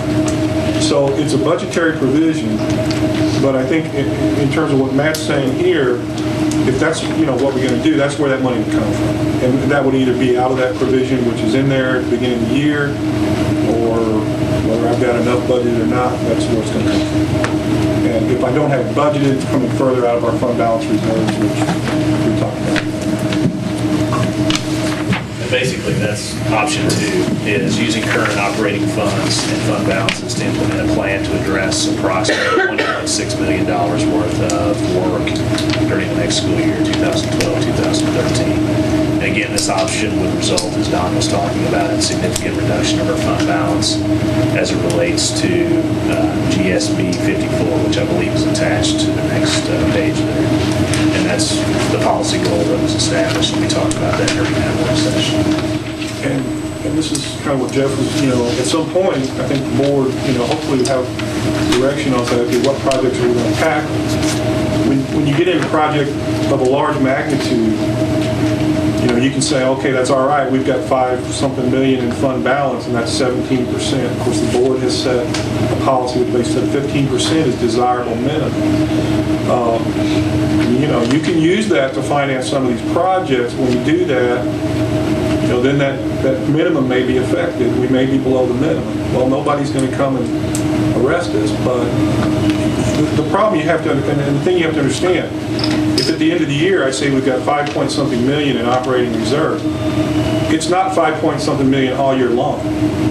When we don't get any tax money in December last year, I think it was around $2 million, and that's pretty low because our payroll more than that. So basically, it's not, it doesn't stay at $5 million, because especially in the fall, and you get toward December and January, just prior to receiving tax money, that can be low. So if you don't have some kind of a reasonable minimum balance there, then I assume at some point we either A, don't pay bills, or heaven forbid we don't pay payroll, or something until we get the money. So you can't just deplete those fund balances to the point where you don't have a cushion. You've got to have that for a lot of reasons. And option 3 would allow the administration to pursue leasing options to address the immediate operations, technology, and transportation needs. And again, that was also discussed during that work session Tuesday nights ago. Recommendation by the administration would be to authorize, giving us authorization to pursue option 3, leasing options that would be presented at the June board meeting, which we said. And this is the one we're tabling for more discussion for Tuesday night. But before we do that, I'd like to ask Don to talk a little bit more about the leasing piece. I want to make sure that we understand that if we did look at leases, it's not all or nothing. So can you highlight that? Well, the thing about the thing about the leases, it's certainly not favorable to, in my opinion, to a bond issue, because for one thing, when you do a lease, the payments have to come out of operating budget. In other words, it has to come out, it doesn't come out of debt service like bond payments, it comes out of operating budget. So that obviously impacts what we already have budgeted. The thing that a lease potentially can do for you, and in our situation, is whatever amount the board says these are things we need to do. If that's a fairly large amount, then by leasing that, which is in effect your borrowing money, then it allows you to make those payments back at a smaller amount each year, as opposed to taking all of that out of your fund balance and depleting your reserves immediately. in the past, when we actually had money back in the mid-'90s when I came here, in the late '90s, we used to enter into school bus leases. And we could really, it was an easy way to keep the fleet new, because basically what we would do would be lease purchase, 4 buses, and we'd usually have a 4-year term. It's basically like we were outright buying 1 bus a year, but we got 4 buses that year to use. I think with respect, with the kind of things that we're looking at, you wouldn't be looking at one big, huge lease, because I don't think bus leases would not be the same as a facilities lease purchase. Technology leasing would not be the same as those two. So you don't have to say we're going to lease purchase everything. It couldn't work that way anyway legally. So I think if you're looking at buses could be lease purchased separately, absolutely. Technology could be lease purchased separately, absolutely. Facilities could be addressed if you desire, absolutely. And I guess from where I sit, in terms of protecting your fund balances, in terms of protecting your operating money, and trying not to have a huge impact on your budget. So let's go back to my example. Let's say I had $200,000 in provision, but let's say the board identifies another $300,000 on top of that and says, okay, yeah, these are things we really want you to fix right now. Well, that means I got to put another $300,000 in the operating budget. If that were lease purchased, then that $300,000 lease purchase payment in the budget would buy a whole lot more than just $300,000. Depending on the term, as Mr. Hart has presented to you guys, you have total flexibility. The stadium project is on a 10-year lease, and I think we're about in year 6 or 7 right now. Of course, that's paid for by donations and pledges from those projects. Basically comes in to lease purchase. At the end of that period, there's no lien against that property. So those are options. I would be negligent if I didn't tell you that was an option, because it definitely, it's a way to, it's just like buying a home. Most people don't pay cash for a home. It depends on, what you want to finance, and you pay it back over time.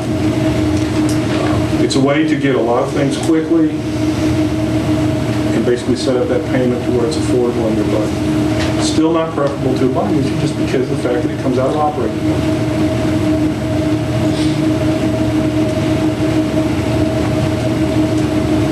Our vote tonight would be to... We're not asking for a vote. Well... We took it off. T? T's going to Tuesday. Okay. That's T's going to Tuesday.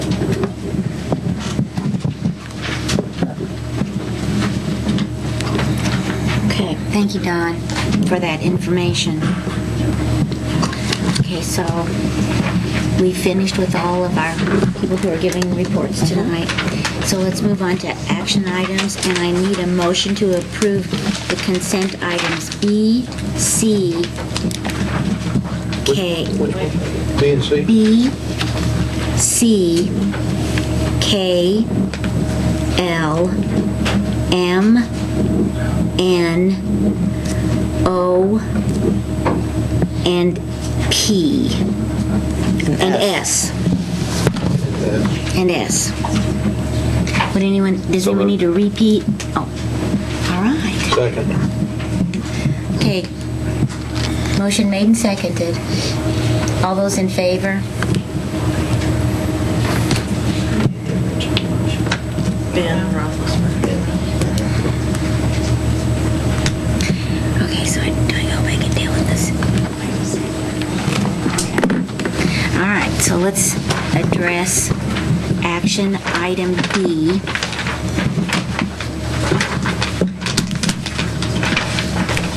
Do I need to make that motion again? Yes, I believe you do. Okay. I would like to move that for the period of 1 year, that for our school law services, that we use the law firm of Tom Mickus. I will second that. Okay, motion made and seconded. All those in favor?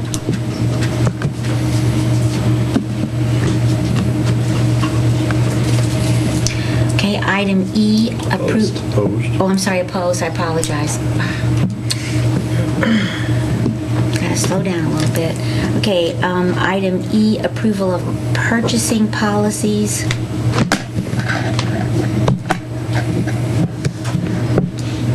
I would like to make the motion that we, let's go back to my paper here, that we send policy DJF to Missouri School Board Association and ask them to tweak that locally. Whatever they can, Diana, you normally handle that when that goes up there, correct? I mean, as far as sending it to them? Can I make a suggestion for your motion? A motion that they include local preference. Right, yeah. Just make the motion and then she'll do that. All right, well, I do make that motion, that we send it to MSBA. Repeat it for me. I'd like to make a motion that we send policy DJF to Missouri School Board Association to tweak it locally.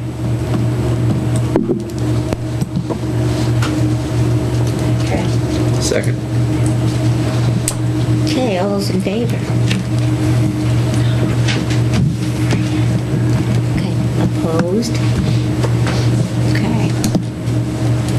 All right, item F, approval of board policy authorizing superintendent for purchases up to a maximum of $5,000. I'd like to make a motion that we rescind that, I guess it was under board policy of DJF of a no contract of over 5,000, that it'd be just Take that out. take that out.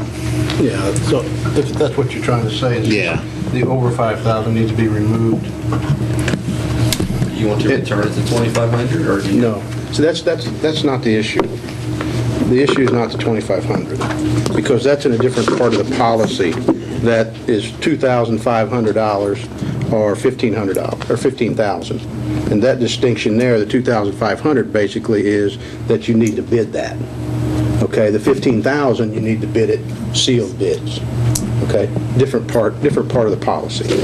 Okay, what they're looking at here is just, it used to read, excuse me, Jeff, but it used to read, all funds deposited with the district, regardless of source, are considered district funds and are subject to this policy.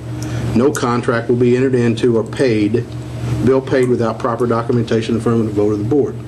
And all MSBA did was inserted no contract over 5,000. So what your motion was is to remove over 5,000. Remove over 5,000. So it goes back to where it was. That's your motion, I'm assuming.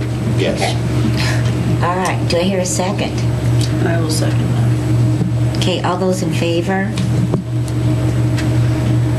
Okay, opposed? Okay, G, approval of equipment needs for district lawn care.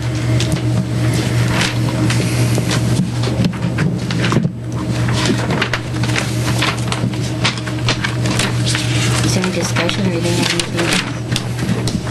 Anything?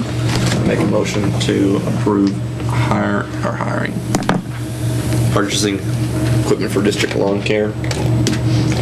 Get a motion on the table for you to discuss it. Okay. I would like to see that it be purchased local. Do a second. Do I have a second? I'll second it. I assume that we're then going with the...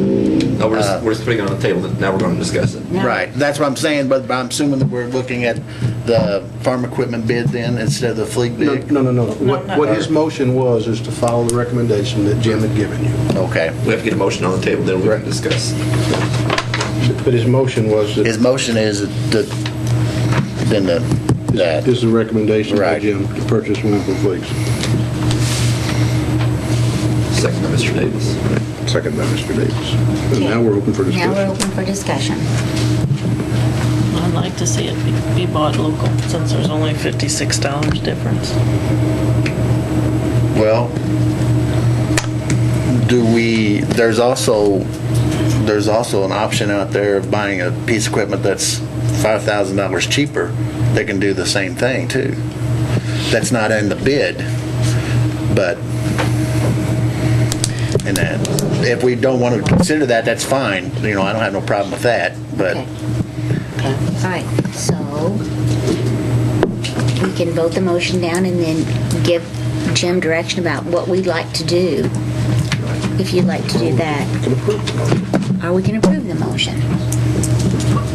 Okay, so we can So you've got a call the motion. question. Yeah, we can call the question. So we can call a vote. Okay, so all those in favor of Ben's motion? Okay. Of accepting what Jim says as the, Of Ben's motion. yeah. Okay. Which All is those- Jim's recommendation. Okay, all those opposed? All right, okay. All right, H, approval of the purchase of monitoring system for district coolers and freezers to ensure the safety and quality of stored food and eliminate the need for physical checks over. Oh, I'm sorry. We need to go back. Okay, no, wait, okay, hold it. Now we need to go back, okay, sorry. It's on the agenda, we had to make a motion on it. Okay, gotcha. With it. All right, It's died, so we're gonna go on to something else. okay. And I'd like to make a motion that we accept the bid from Farm Equipment to purchase a Kubota ZD 331 for the price of $12,800. Let me suggest, do you have to have it before the next board meeting?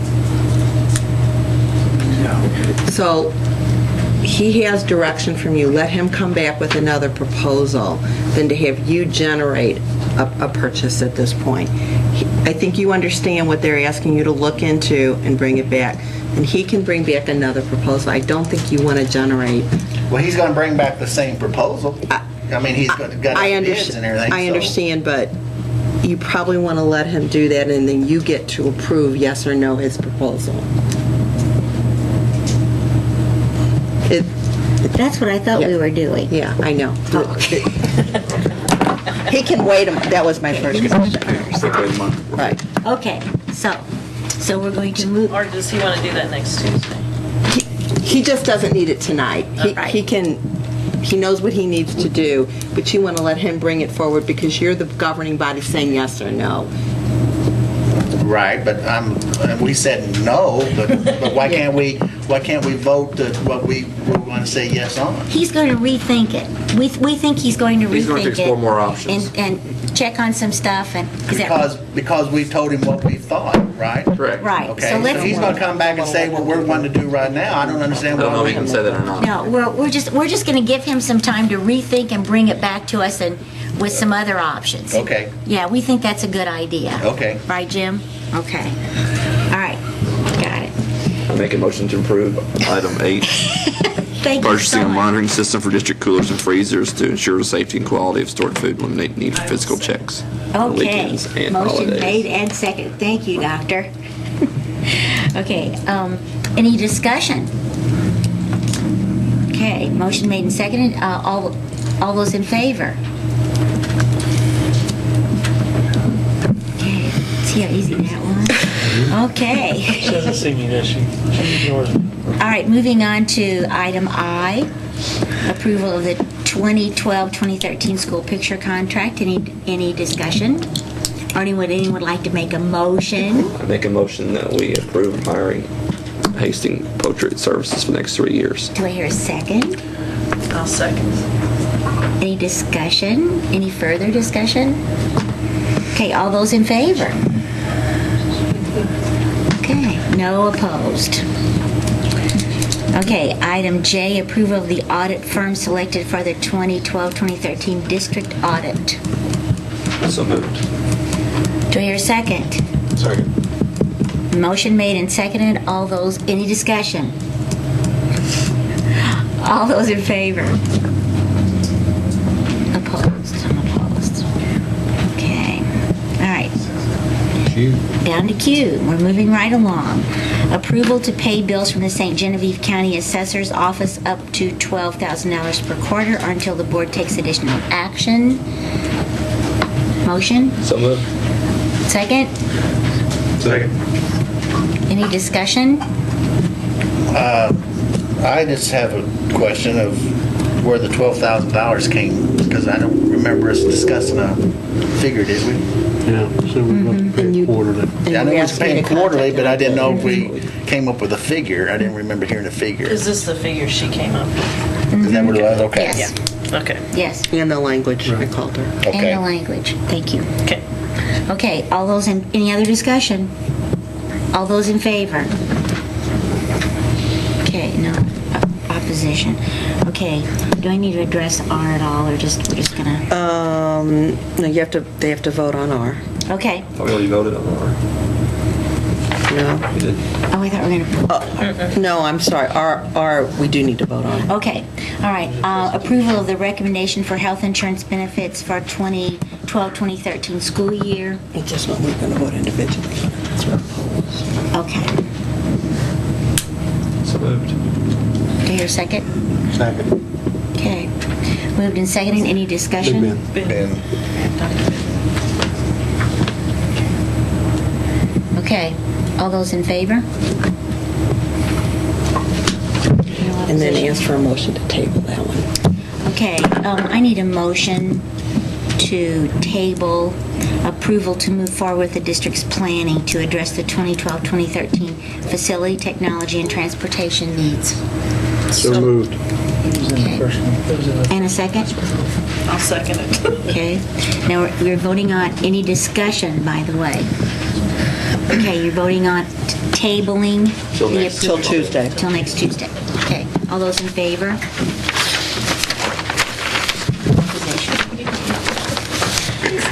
Okay. Congratulations. Oh, yeah.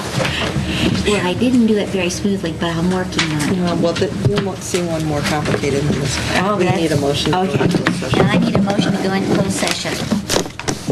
I make a motion, we go into closed session to discuss personnel pursuant to 610.021, paragraph 3 and 13. Do you hear a second? Thank you. It's a roll call vote. Vaughn? Yes. Yes. Howard? Yes. Davis? Yes. Lawson? Yes. Roethlisberger? Yes. Rankin's absent. Here now,